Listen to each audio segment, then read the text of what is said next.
Hello, guys. Welcome to another DW live show coming to you on a sunny Tuesday afternoon. How are you, Dom? I am extraordinarily well today, Neil. How are you? Really good. God, it only seems like 3 days since we had a show. It's pretty good. And this one's far less stressed. We have everything under control. It's all working. Everything's doing exactly what it needed to. Yeah, we're all good. Yes, I hope you can all see us and let us know if you can in the chat room. I think we're okay. I know they can see and hear us today, which is Anyway, so we've got a fantastic show this week. We are going to be speaking to Jose and Kevin from EventsCase with a show entitled, I'm going to get this right, The Things You'd Never Dare to Ask When Organising Your Virtual or Online Event. So we're going to be covering lots of practical aspects of putting on an online event, lots of things that you need to think about, with regard to ticketing and taxes and things like that. So we're going to be introducing them a little bit further on, but I'm really looking forward to this. And we've had loads of interest in the show because these are, really things that you really need to know. Isn't that right, Dom? Yeah, absolutely. I think, as time's moving on, we're all getting to grips, or we have all now got to grips with the virtual event world. We're starting to understand what the hybrid world is going to look like, I think, going into 2021. And all of the topics now that we're starting to think about for DW Live, starting really with this one, is looking forward now into what we need to do to prepare ourselves. So this is going to be a great show.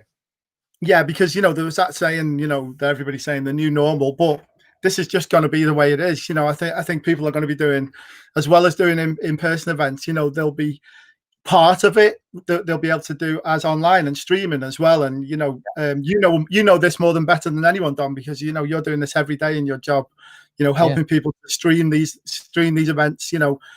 At the moment, it's mostly, online, but I just think it will develop and become part of putting on an event will be an online side of it as well.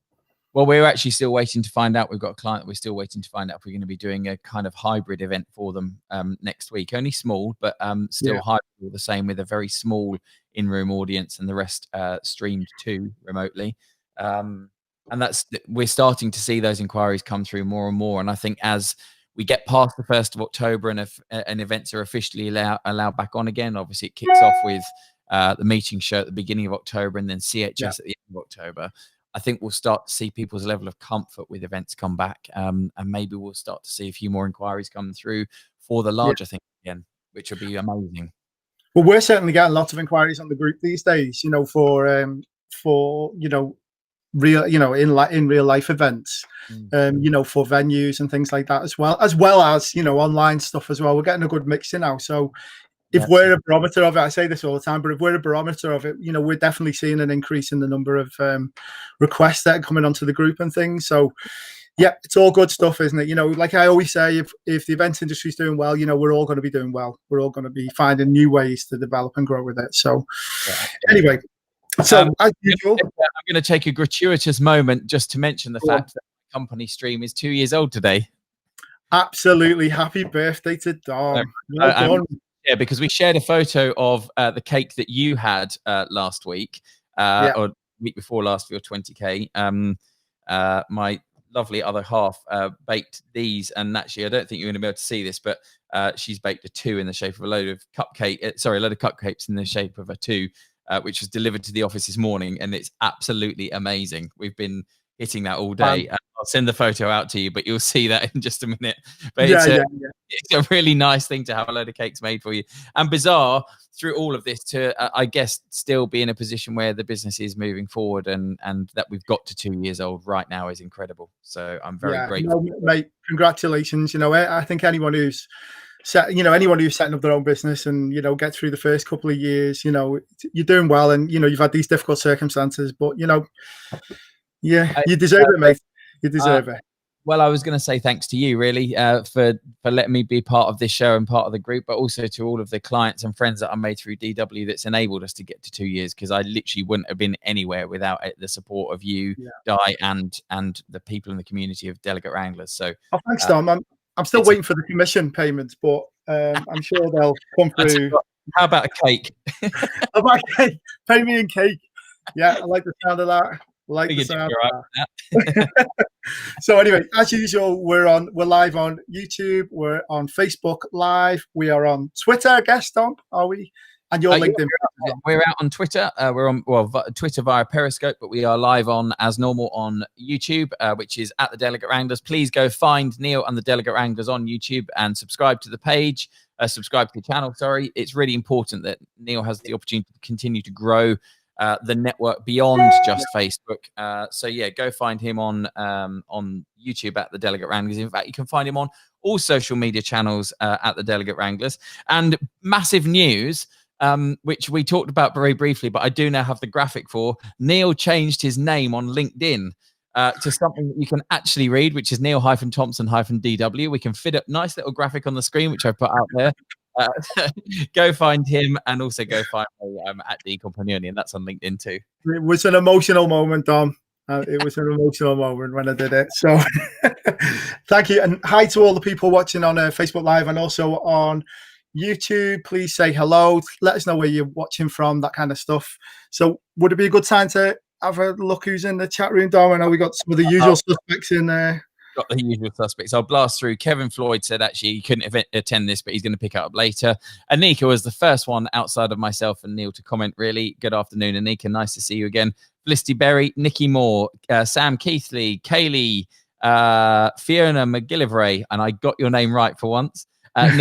Nikki Moore made a really good comment, which is, let's drop the new norm and get on with life as it is. I'm into that. Yeah. Couldn't agree more. Felicity again and Nikki Moore, they were commenting on the cakes. Thanks, Anika. She said congrats, Dom. So we've got as exactly as expected, we've got some of the usual suspects already in the room. If you're watching on LinkedIn, if you're watching on YouTube, drop a message in the comments. Let us know who you are, where you're watching from. Say hi, and we will come back to you in a minute, and also ask questions as and when we come to those in just a moment. Very much an open forum, guys. Just ask a question as you're going along, or make a comment as you're going along. We'll talk to Kevin and Jose about them, and just as usual, the usual format. Just keep your questions coming. Skimming in at the last minute says, "Watcher." She just caught my attention there with that little comment. Before we go on, Neil, we've got a what's caught our eye. We have, yes. Do you want to intro this?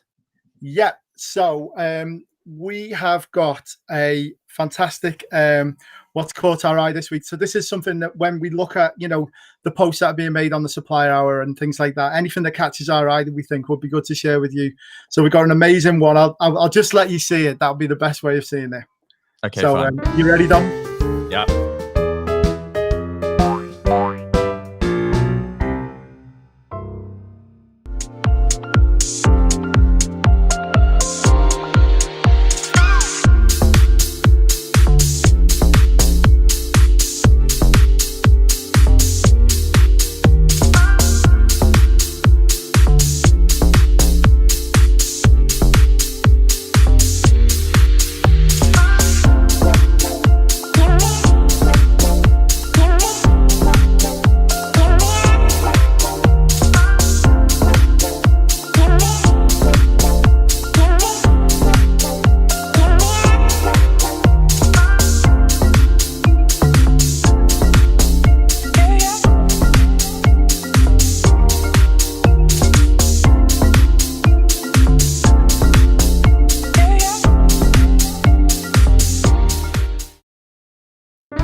That's a great video. I love the Dance Mob. They were part of the Lockdown Social, weren't they, Neil?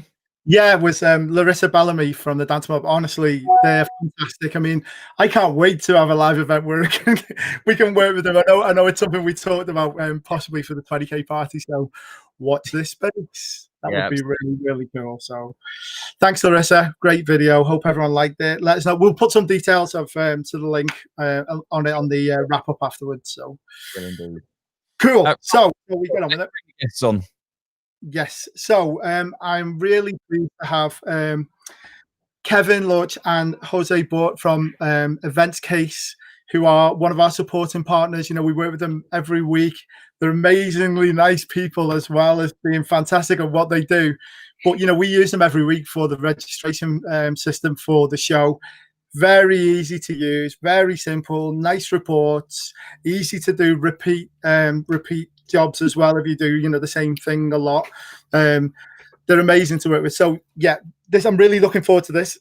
Without any further ado, I'd like to say hello to them. Hello, Kevin and Jose. How are you? Hi, guys. Very well. Thank you for the invite. Oh, no, we're so happy to have you on.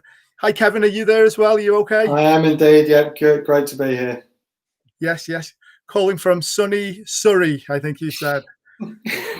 Leafy Surrey, don't they? Sorry, sunny Spain and leafy Surrey.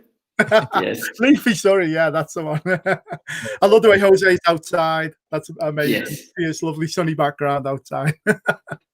Enjoying my new place. Yes. So just before we crack on, do one of you want to tell us a little bit about, you know, what you guys do and, you know, the other things as well as the registration system that you do, you know, that kind of, you know, all the ways you've had to develop, you know, during this crisis, because I guess it accelerated a lot of things that you were working on. Yes.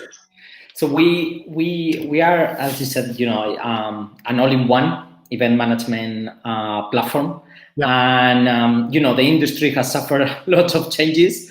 Yeah. So again, we have to adapt ourselves and calling ourselves an all-in-one. So we had to develop all the virtual solution for our clients, and it has been an incredible journey because, you know, being the events forbidden, basically we are growing like ever. So really interesting times, to be honest. Really interesting. Yeah. With these things that you were working on anyway, and it just kind of accelerated things for you.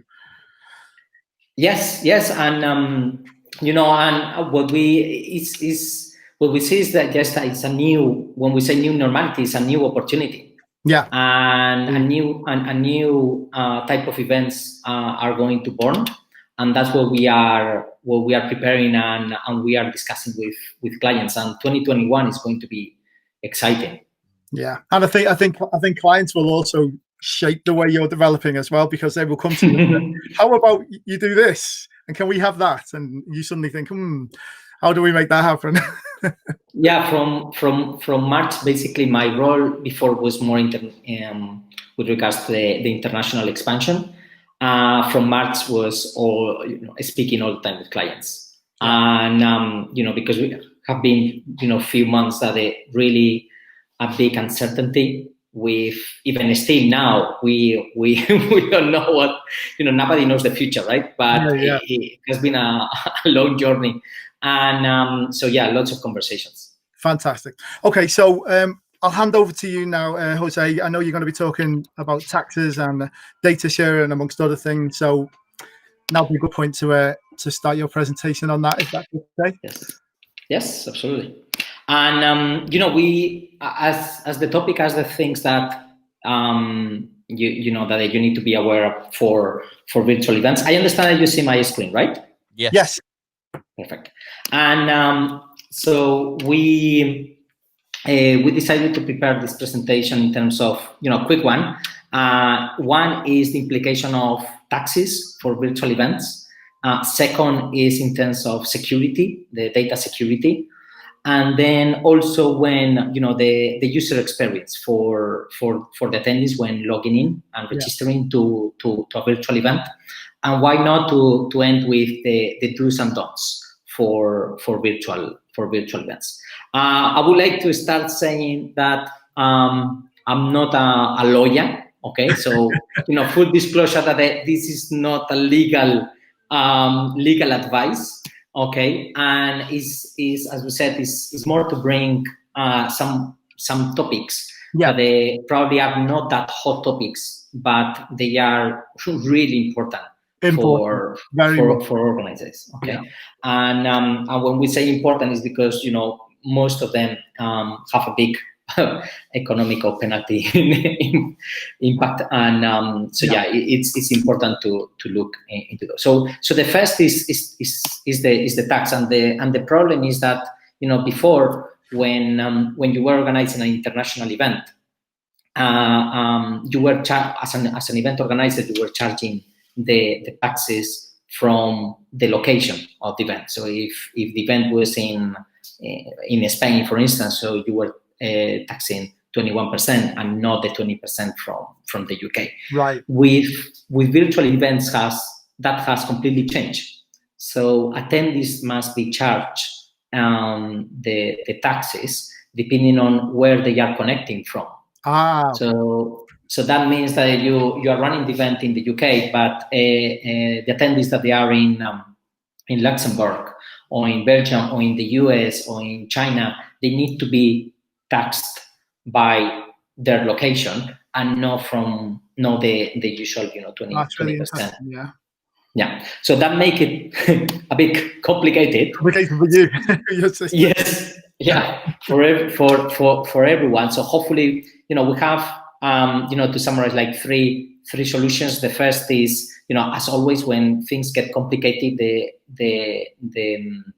I would say the best option or the most efficient and typically cheapest is to use technology to simplify something that if you do it manually, it will be very time consuming. So, for instance, in our case, so what we use is kind of like geolocation. So basically, it's the IP. So we see the IP address of the attendees, and depending on the country that they are connecting from, then the invoicing system on the registration platform then charge a different VAT rate. Okay. And there are some solutions that if you're an event organizer, that you have your own registration platform that you can integrate as well. So there are some softwares out there for this as well. Great. Second option is to hire a VAT expert because again, some people have very more international companies have very let's say sophisticated structure, legal structure. So that's the thing, but obviously it's going to be more costly. And the third thing is do it yourself, but that means that every single registration that you have that is outside the UK, if it's a UK organizer, you will need to change the invoice and send it manually. What again is quite a manual task. This depends a lot on the event, as always, because if you run an event for just like 100 people, then it's fine. But if you run an event for 10,000 people, then it's a different game. So depending on the size and the workload, you should go to this one or to the low to do it yourself, right?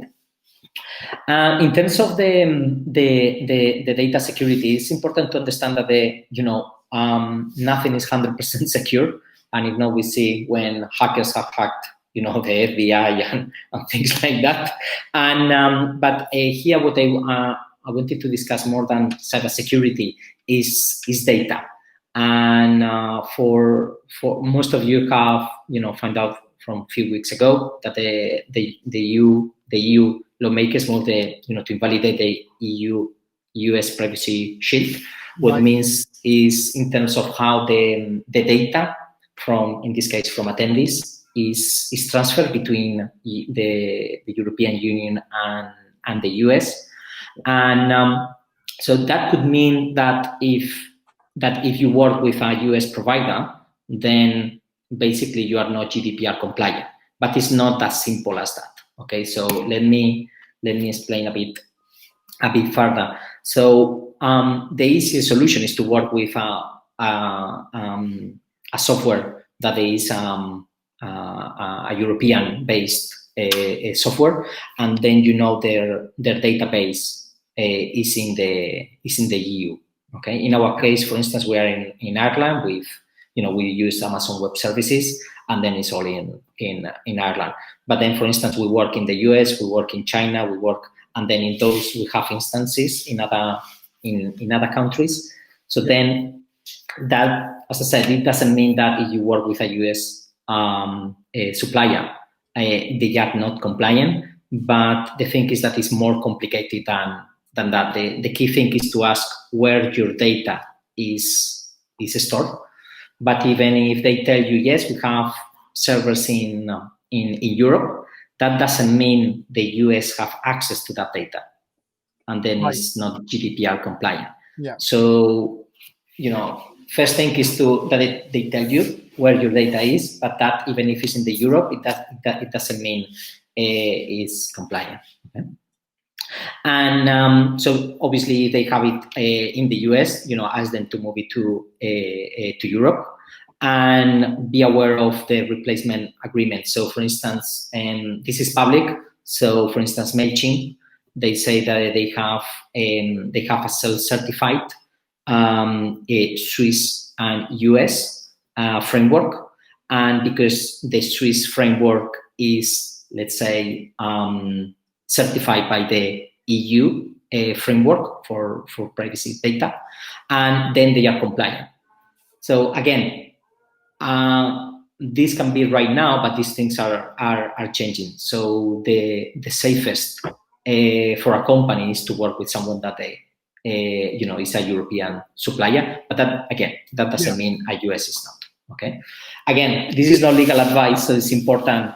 At the beginning it looks very simple, but later on can be more complicated. Yes. The third topic was about the accounts. I think virtual events, what we see from clients, that they need to be more like a kind of like a TV show rather than like the usual conference or congress or exhibition in terms of the content, because at the end of the day, people, we are kind of lazy and things need to be very easy. So when if we move attendees to a platform where they have to register to different platforms, so for instance, they need to use Zoom to log into the video streaming, but then download an app for the networking, and then on the registration they have to register in a different platform. Let's make it easy. Okay. Yeah, just to jump in, I think the more things you ask people to do, the less likely they are to do them. We found this out as well. Yes, totally. So always ask your provider their integrations, because even, for instance, many suppliers, they say, yeah, we integrate with Zoom, but Zoom has different layers of integration. So don't just stay on the, yes, we integrate, ask more questions and find out what is actually, the level of that in integration. And the easiest option is just to have everything in one place. The thing is then the tricky thing is to find the right partner, right, that meets all your requirements. And the must is always single login solution, that people don't have to download anything else or don't have to log in different and use different passwords, all of that. Okay.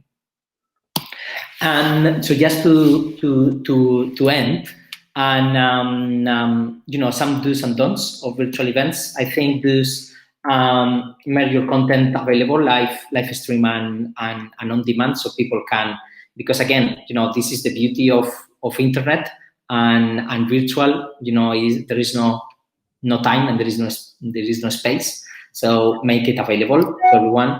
And send the reminders, because it's very easy for people not to attend. It's not the same when you're taking a flight to attend an event and book a hotel, but you are working from home, or it's very, anything can happen and then you don't attend. So make sure that you are on top of your mind, on top of your attendees' mind. Yeah, that's something we actually do as well for this show. So the people who register, we send them an email, like usually either the night before or the morning of, and then when we're actually going live, we send one as well to say, we're live, hit this button, and then you'll be there. So yes. And you can always say, new news, and then send some news about something new about that event or something interesting. Exactly, yeah. So, And one thing is, for virtual events, is minimum equipment. Not everyone has the same quality of internet, and so internet connection and video and also audio. So many of our clients, when they work with production companies, those production companies, what they do is they send a package where it includes a professional, let's say, microphone and a camera. Because for a virtual event, again, audio and video are key. Otherwise, people are going to get bored more easily. Okay. And so just on that, yes, actually had exactly those conversations with clients recently, and I absolutely agree. And we've done that for events where it was led by a keynote speaker, or there's been a small number of keynote speakers. That sending out of technology is much harder to do on larger scale productions. Number one, because not many people have 60 or 100 webcams just sitting around. And number two, there's always an element of reliance on the person at the receiving end to be able to plug that in and get it working. And that doesn't always happen. That's the reason probably, when we were discussing Dom and Neil, before logging in the call, that if for retail, the key is location. I think for virtual events, we could add a fifth point here, what is test. Because, it's technology and we need to test. We cannot leave anything for granted. Very true. As we all know, you can test as much as you want. There will still be things that throw up the ugly head at you last minute and catch you off guard. But in the main, I absolutely agree. We rehearse everybody for live events, normally a week to 10 days out, just to give us a chance to fix anything if it comes up. Yeah. That's the reason why for virtual events, even service is even no more important than software, but equally.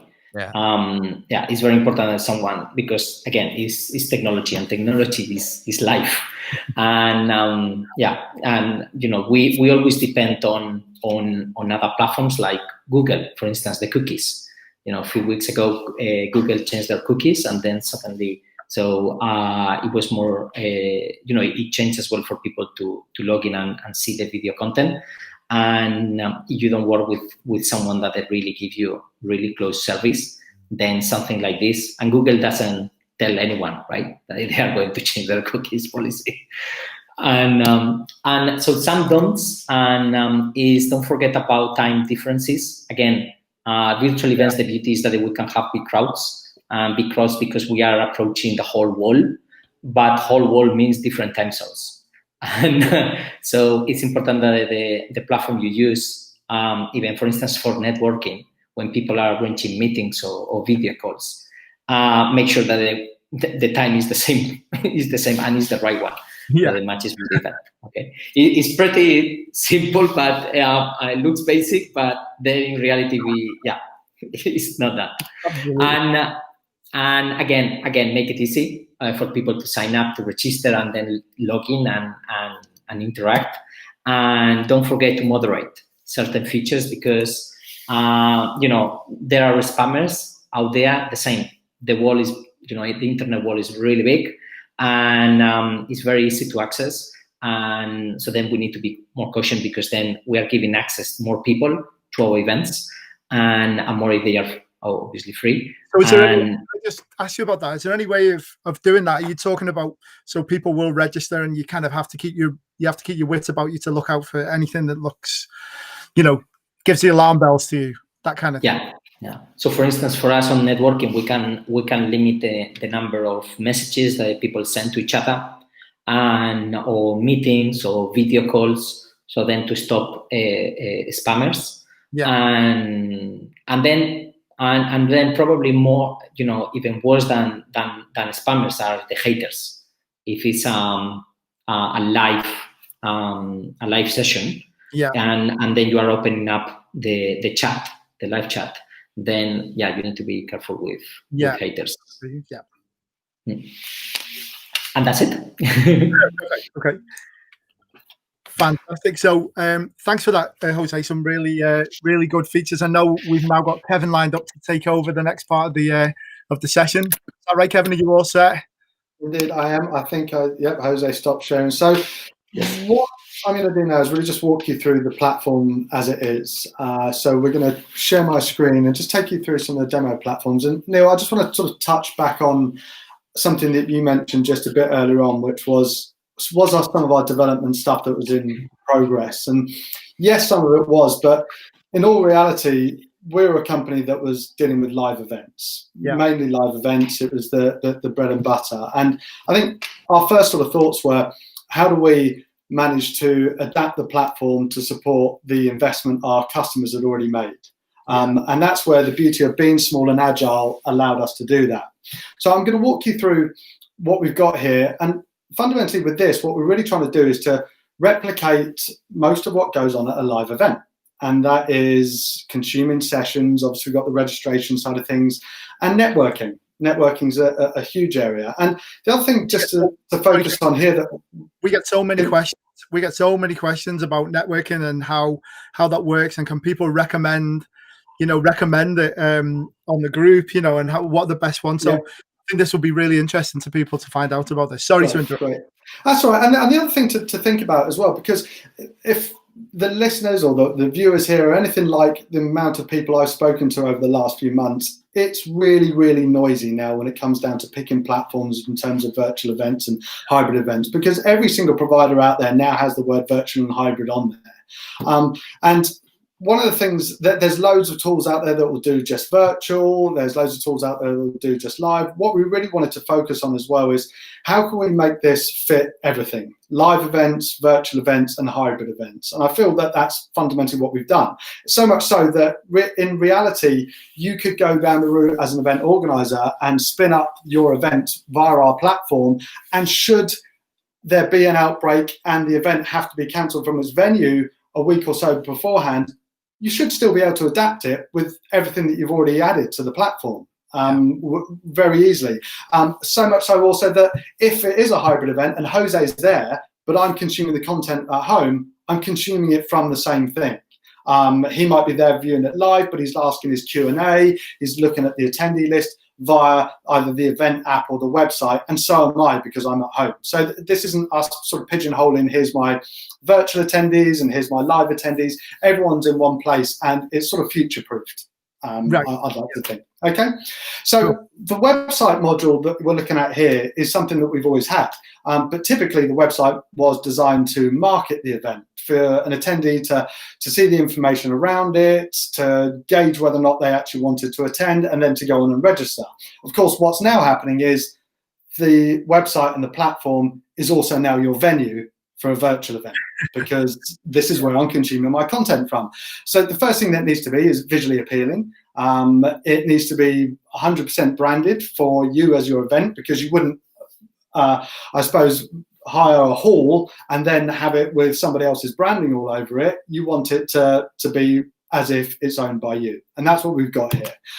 Just to quickly walk you through a couple of things. First things first, registration. Of course, you can now allow attendees to go in and purchase tickets. We can go in and either purchase tickets if it is a paid-for event, like Jose mentioned there, or if you really wanted to, we can just take it through to it's a free event, so we want to allow attendees just to register. Most of the people I think that are here today might well have registered via the platform already, so they can see what it's like. We can log in, you can pull out any data that you want, so attendee details, and of course you can take the payment, which we already touched on from there as well. And the other thing you can even do is, if you think about a lot of these events where they're replicating the live event, is there's information such as sessions and booking sessions. So as an attendee, if I just go in and hit edit registration here, bear with me 1 second. As an attendee, what we can even do is allow them on checkout to be going through and booking in and picking the relevant sessions for them. So if we've got a 4-day event and we want different sessions there, we can go through, we can book into those. And as an event organizer, I'm getting a good idea of who's actually signed up to which sessions, which are the ones that got the most interest, and which are the ones maybe I need to market a little bit more.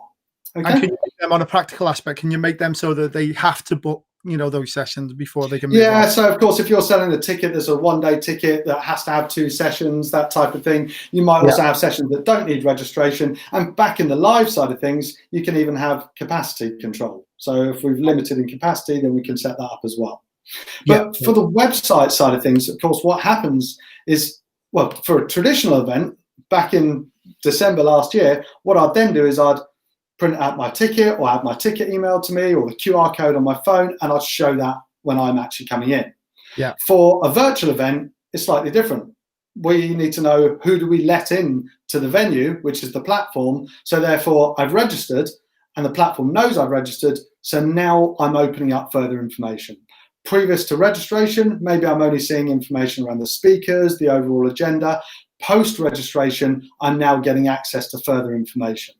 as an example, I want to go in and see the sessions, and I click into the session area here, and for the UK viewers, we're sort of mimicking this on a BBC iPlayer style scenario where I can now go through, I can look at different streams, I can look at the different date ranges, I can see who the speakers are, and I have these sessions embedded into the platform itself. So like Jose mentioned, instead of me now clicking play on one of these and leaving the platform onto something else, what I'm doing is I'm still within the platform, but I'm consuming the content from whichever provider we want to work with, because we can have embed codes in here. So this, for example, is Vimeo.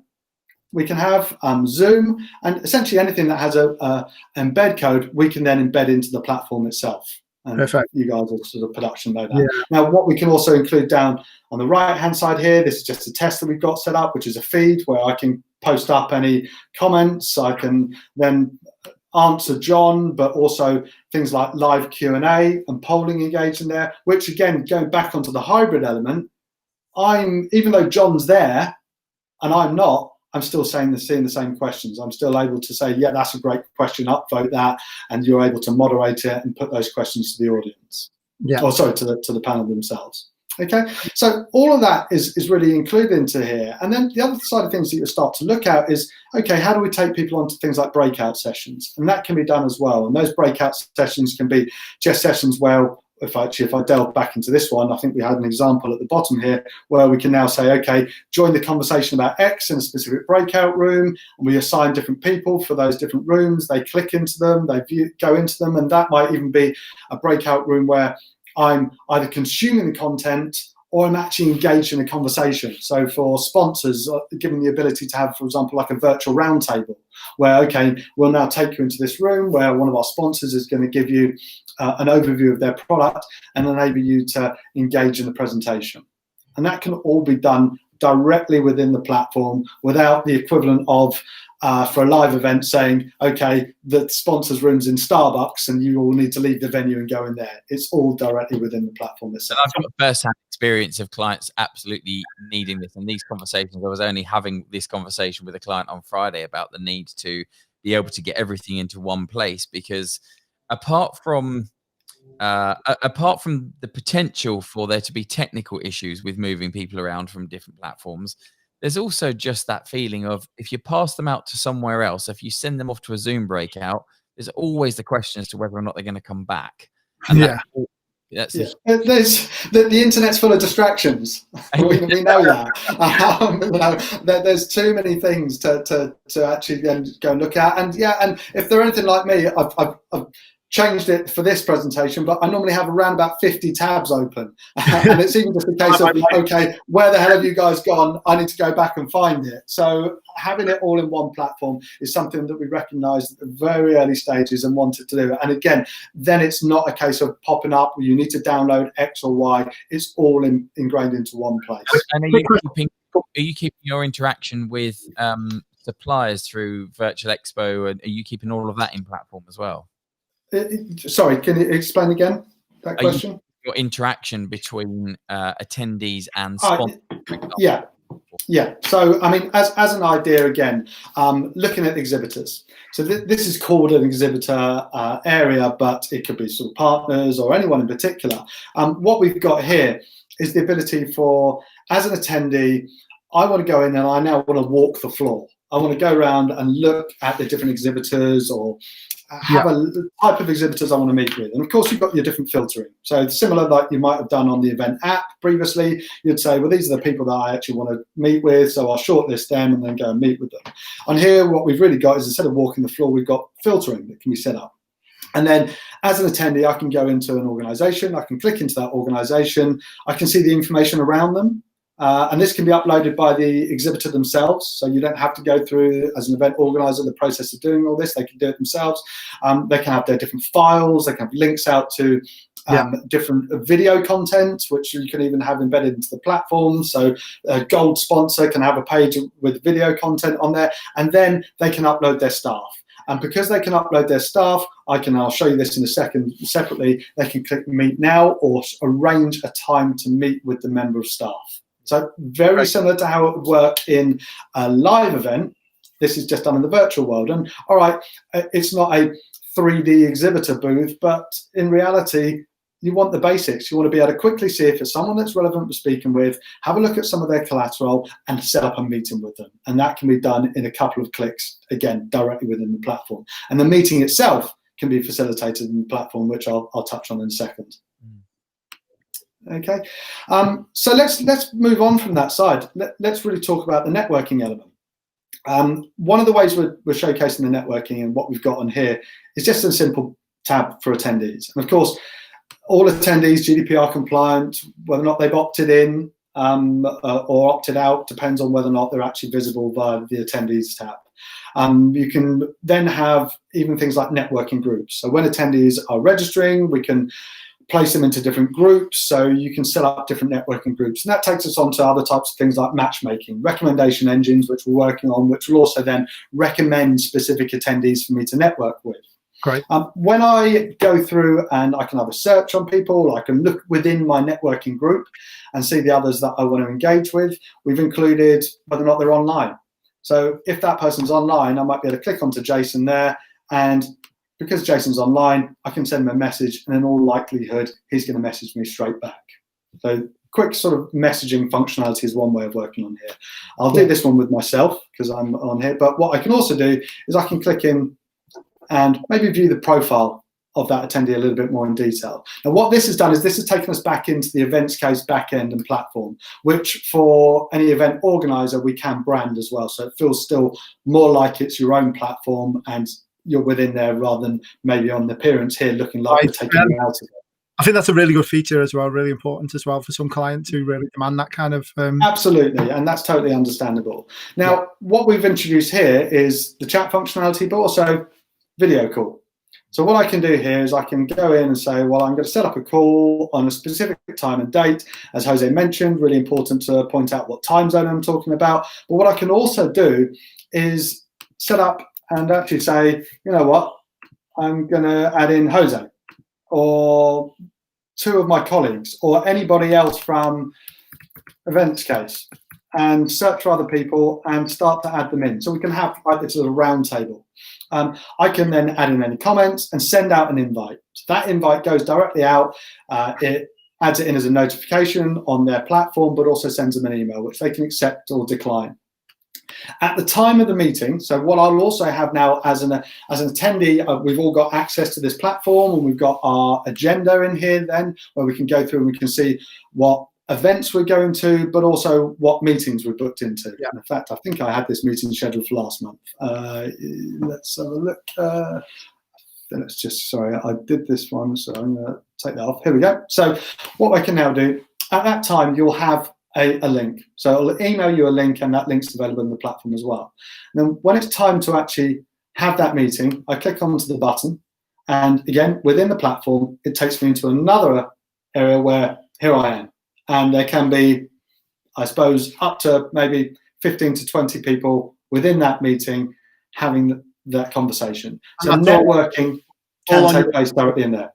Yeah, and all on your platform as well. It's really good. So, yeah, absolutely. So again, I then delve back out. My next session's starting. I click into the online session side of things. I go into that, start to view my next session. And for virtual events, a lot of, and this is all adapting as we go on, but a lot of people I'm speaking with sort of say, well, it's quite a good idea maybe to look at adding in specific networking time into the agenda, where everyone knows they can then go in, and even someone can be directing them, okay, it's now time to click onto the buttons and have your specific meetings. But also, I might be consuming the content today here, but I might want to network this evening or tomorrow. And with the platform, we could just keep it open for a week, let's say, and hey, say we're going to have 3 days worth of networking post-event, and you can still go through and see that. And that allows for something else that we've got in here, a community to be built, where you can have almost like a year-round engagement in the community where we're still talking to the people that we met and engaging with them directly in the platform still throughout the year. Yeah, that's especially the case also where you've got... sorry, I was just going to jump in with a comment. It's completely gone out of my head. No worries. Come back to me. Well, then I think we start to talking about what else we're adapting, what else we're doing. And one of the main things that we're introducing as a next step is also just for maybe some of the smaller events where the budget might not stretch to actually enabling full sort of production companies to be in there, is just to incorporate some video streaming technologies of our own and with production element, where maybe you can do like you guys are doing now and bring in different speakers or sort of edit down things as well, just to keep all that content and to keep absolutely everything in one place. I think we all recognize that for the larger scale events, production element and production companies are really, really important, but maybe for some of those smaller events, giving the ability to manage some of the production levels internally in the platform is something that we really are focused on also. You know what, Kevin, I had that written down exactly as a question. You know, is it, you know, with the bigger events, you know, do you still need a producer? You know, do you still need people to get involved? I mean, you know, obviously you do. But, you know, the smaller events where, you know, there might only be a few people or just a lot less ambitious, it's something that you can easily do. We're talking to people where they might just want 20 or 30 people. Yeah, exactly. And it's just a couple of different sessions. And that's important. And it's a learning curve for us all. Back in March, when I talked to a lot of people, and you witnessed this, and you sort of said, what does a virtual event look like for you? You'd soon find out that at first it was just a webinar.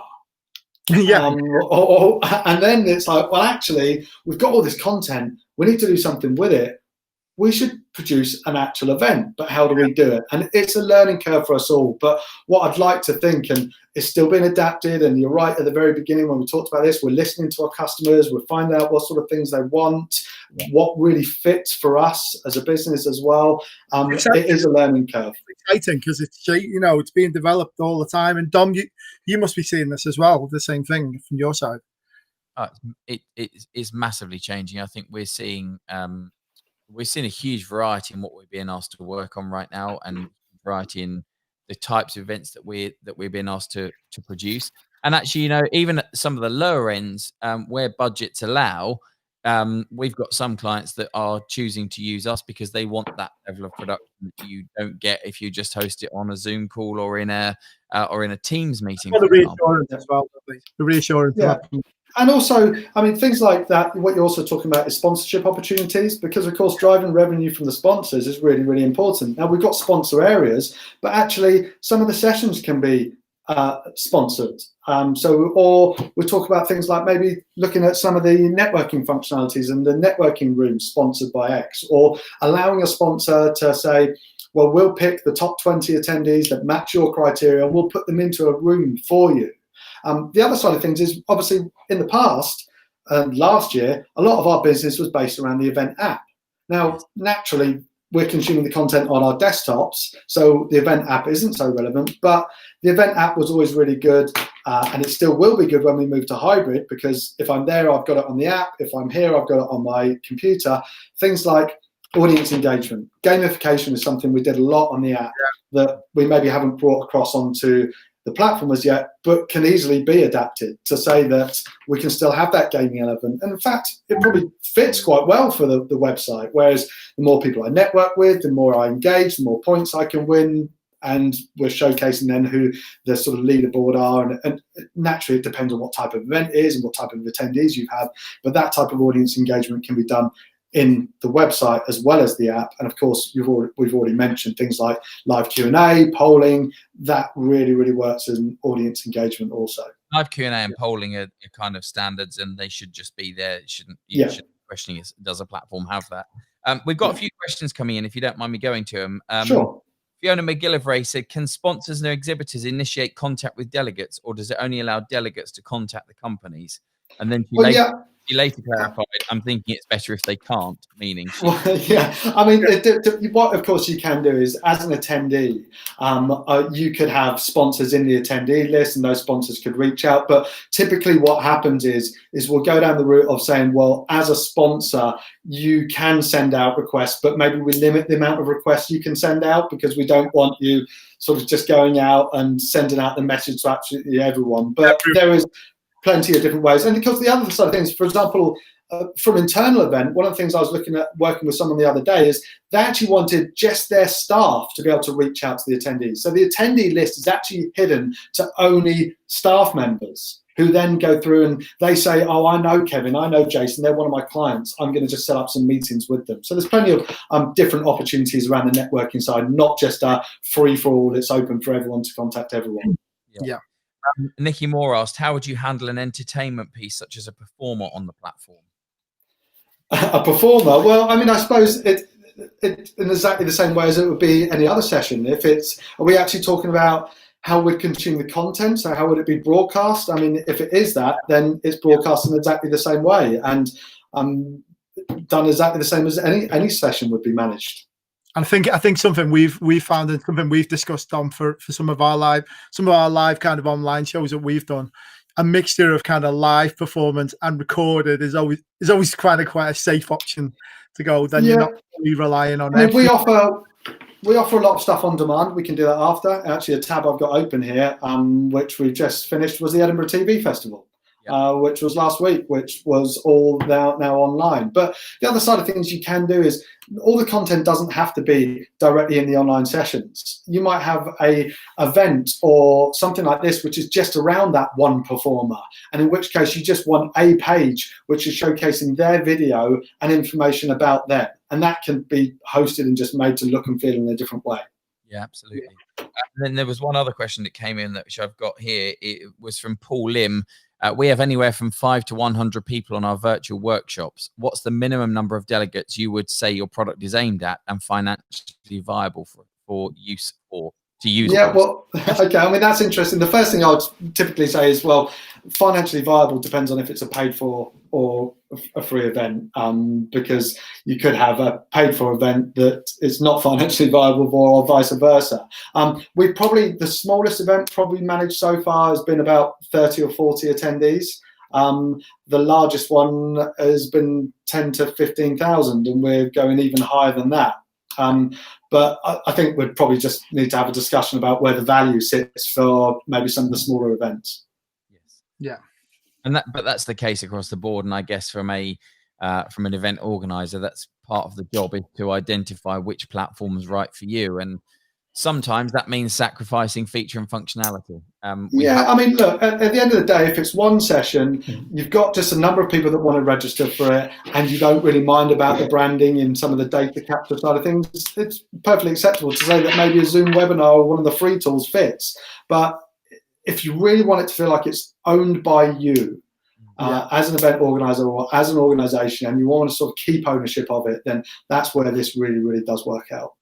Totally agree. And I think almost as well. Sorry, Jose. I think almost the more events that you do on that platform, the kind of easier it gets to you, and it makes it more, the money worthwhile as well.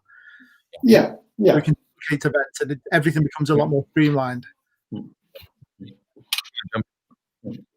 And for many reasons, for a client, it's important to have all events under the same platform. Branding wise, and user experience, security. Yeah. And then, so our goal is that clients can not only run their large events and, let's say, the profitable ones with us. The whole idea is that they run all the events, because it doesn't make sense to have a platform that you run an event for 10,000 people, but then you have many smaller events around that event that they fit it, that you cannot run them on the same platform because they are not that profitable. Let's say is a different goal. So our aim is that the clients can use us for all. Ali Stegel asked, can you register both paying and free attendees on the same registration page? Yeah, well, what we can do, you can have the same registration page, or what you can also do is just have separate reg. So we can have this link is going out to people that are registering for free. You can even have a VIP registration, hidden tickets. There's loads of different permutations you can do on the registration side of things. Okay, fine. Cool. And I've got one quick question. For the exhibition side, when you're, as a delegate, if you're attending and you're looking at the list of, of stands and things like that, do you have the option to kind of talk to the stand owners by video as well as text? Is it just one? So just to quickly touch on that, the one thing I didn't show you, but just to explain, is when you've got this Meet Now button, that works exactly the same as the attendee networking that I showed, in that I would click in to Meet Now, I would schedule some time, and then it would be video conferencing as per the attendee networking. Right. All integrated in the same platform. It's all EventsCase. Yeah. Fantastic. Love it. Great. Okay. So I'll stop sharing there, and yeah, there we go. Fantastic. No, I think that's been really useful. I mean, I, for one, speaking from experience of using EventsCase for, okay, mine are small events, but we've probably done, I don't know, 15 events, 16 events now with you guys. Find it really easy to use. I can reset up a new event in 10 minutes, you know, branded and done and everything like this. You know, it saves your kind of library of files that you might use, like your logo and things like this. It's a lot of it makes it really easy. You know, the fact that you can just duplicate events. I can only speak as someone who uses it, that it's very, very easy to use your platform. And I haven't used all of that side of it yet. You know, the networking, and I mean, it's something that we definitely need to talk about, because it's something that we've been thinking about for a long time, isn't it, Dom? Yeah, absolutely. And there are two things for virtual events that are important. One is scalability. We run, for instance, one event that the organizer was expecting 1,000 registrations, and then in a single day they received 6,000. Wow! And in a week they end up with almost 10,000, 9,600 something wow. like that. And that's the thing, is the power of virtual. Yeah. But if you work with a platform that cannot handle that, and think that usually for us, in terms of the server's infrastructure, run an event for 10,000 people is like running an event for a physical event for 100,000 people. Yeah. So now what we can hold is up to 50,000, and in a couple of months we will be able to run events of 100,000 people. That means it's like a 1 million people if it was a physical event. So it's important to double check how many attendees the platform can handle in a single session. Yeah. And the other is security. In the sense that you have big volumes, yeah, these people are accessing your platform, and security is important, and very important. And many people don't realize how unsafe it can be, the environments where we are. And that's the reason why we are glad to work with several ministries of defense, for instance, in multiple countries, and running cybersecurity summits in Israel, for instance, because of that. So it's this type of things that you don't see, but then you realize how important it is if something happens. So can I ask you a practical question about, I know we're going to wrap up in a second, but a practical question about hybrid events. At the moment, or, in the next few weeks, we're expecting business events to come back online in terms of real life events. So can the EventsCase system handle the fact that some people might need to register and go online, and some people might need to register and go in real life? And there might be a mixture of there's a crossover of the two types of delegates. Is that something you can do easily? Yeah, 100%. And our vision is that in 2021 is going to be the year of hybrid events. Yeah. But when I say hybrid events, it's very large hybrid events. For instance, we say Mobile World Congress or Comic-Con. It's not like for everyone. But there are some events that instead of having 100,000 people physically, why not to have the same 100,000 people when you can, but with the restriction probably this year you have 10,000 VIP people, okay? Yeah. And then later on, why not to have 200, 300, 500,000 people connected virtually? The amount of, the audience that you can have, and then the revenue that you can generate. And it's on your hand, because people don't need to travel, they don't need to move. They are just at their office or home and can access. So it's a huge opportunity for really large hybrid events with different types of tickets. I don't know, the new normality, I don't see new normality, I see a new opportunity. Yeah. It's also the case that that those benefits extend to the speakers that you book at your large events. And I know, because I've seen it happen with client events that we've already worked on, where they've been able to book guests that they never probably would have been able to afford or dreamed of being able to book, because you're now not booking them for 2-3 days out of their calendar. You can book them for 1.5 hours and get a really good keynote presentation done in that time from them. And they can do several of those over the course of the day. So assigning budget to booking those big speakers, it just extends out way beyond just the number of people you get to your event, but actually improve the general quality of the content. And as we know, with all of this stuff recently, content is absolute king. It's king. And I'd say we say that the EventsCase for any format, any size, any language. So any format that you can switch between physical, hybrid, and virtual. Any size. They should have hundreds and think big. And but there's the other thing is any language. Now it's easier to have speakers that don't speak English, and they can deliver a presentation in their own native language and have simultaneous translation much easily with technology, and then have audiences, attendees that don't speak English and can. So that's the thing. It's a totally new world now. Yeah, absolutely. Well, I think I've found this really, really useful session. Not only to get it's been really useful as well. Yeah, to get not only to get a handle on what you guys do, but also those important things about taxation and currency and the money. These things are really important. We can all dream and say, oh yeah, let's put on an online conference, but these are the things you really need to know, isn't it? These are the things that we're events organizers are getting paid to know this information. So I think thank you on behalf of everybody watching. That kind of stuff is really, really useful, and also to learn about what you guys can do and how easy it is to to do that thing with you guys. So we're going to be we have a thing, we have the wrap up, which is a post that I'll put up later on with another link to this show so you can watch it again. We'll also have some of the things and some links to, you guys have kindly provided a couple of bits and bobs for us that we can share with everybody, takeaways like PDFs and things like that. So look out for them, guys. We'll be loading them onto the group later on.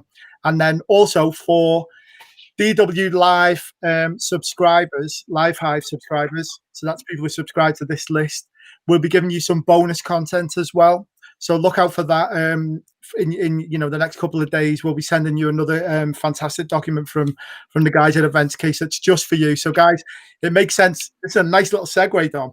It makes sense to sign up to our Live Hive mailing list, and keep up to date with all this stuff, because not only do you stay up to date, you get all this extra stuff as well. So we'll be providing that soon. So any last thoughts, Dom, before we?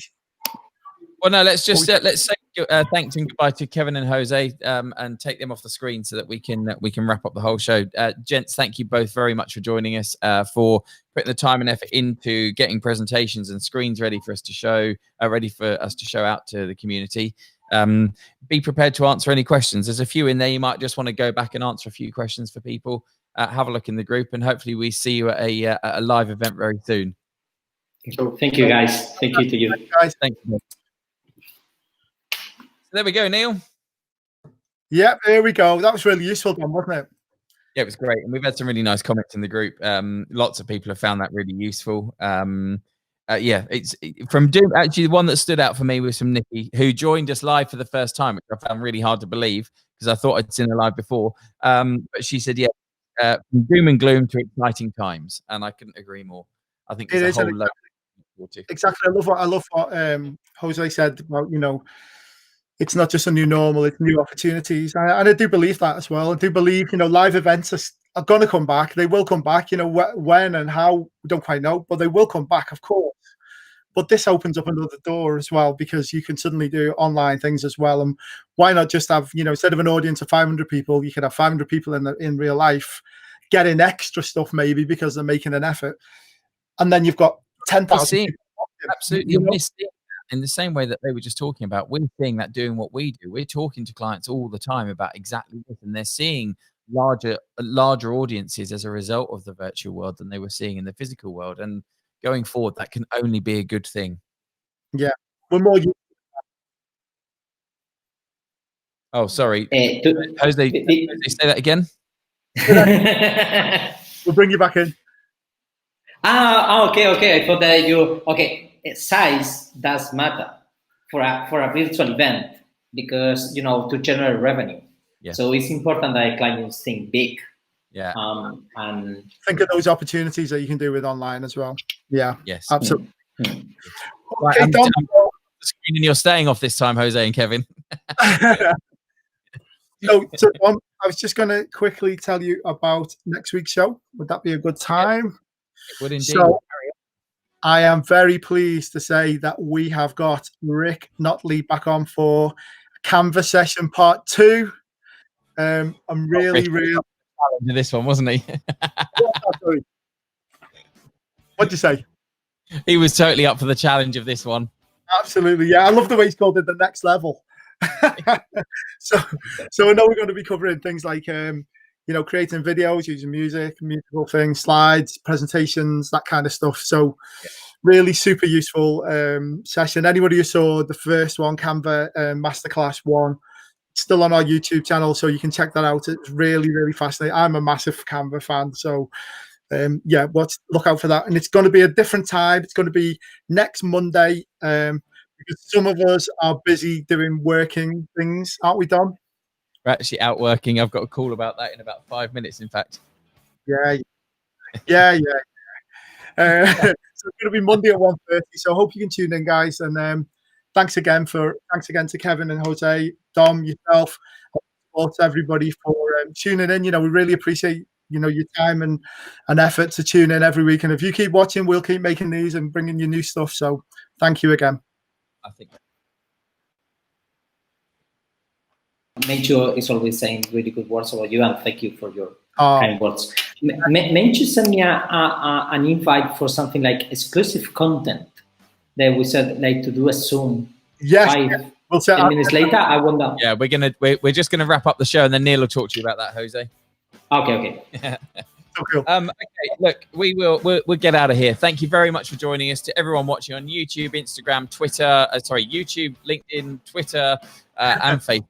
Thanks for joining us every week, as Neil said. Really appreciate it. We will be back 1:30 on Monday. Myself, Neil, and Rick Notley from Milano talking about everything you want to know about Canva Part 2. Goodbye.